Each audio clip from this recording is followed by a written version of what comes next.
Now to a Five on Your Side exclusive. A father whose teenage son was killed after testifying against a killer says his son should have had more police protection. And he says what happened to his son is exactly why many are afraid to help the police. The father of the teen sat down exclusively with Five on Your Side's Ray Strickland. And Ray, he doesn't want his face shown for his own safety, it sounds like, but he does want his son's story told. Yes, he does. His father told me his son knew he was going to die for what he did, but that's the reality he says shouldn't be the reality for kids in St. Louis. Yet the reality is kids are committing a lot of crimes in the city. And tonight, he has a message for them. I was messed up. I was hysterical.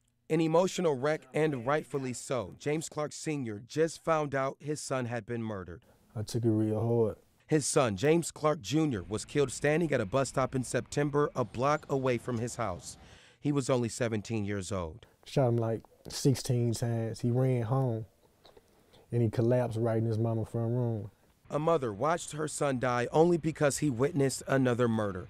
Police say James Clark Jr. testified that this guy, Keith Graham, was the one who killed his friend the year before. His father says his son knew there would be consequences for his testimony. He knew he was going to die. He planned his funeral. According to court documents, Graham offered money for someone to kill Scales Jr. Investigators heard it all because Graham arranged it on a jailhouse phone. So they had his address, they knew where he stayed at and everything. Thursday, Scales Jr. learned prosecutors charged Graham and 3 others for his son's murder. A lot of stress relief. He praises police for the arrest of his son's killers, but he believes his son should have been in protective custody. He'll still be here today. Now all he can do is hang on to memories of his son. He was a hero, for real. And send a message to St. Louis's youth saying, get an education, get a job, and get out of the streets. For these kids, that street stuff ain't nothing, man.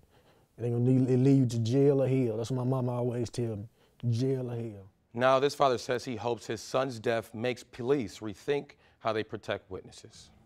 Brave story, brave for him to speak up. Thank you, Ray. Yes, it was.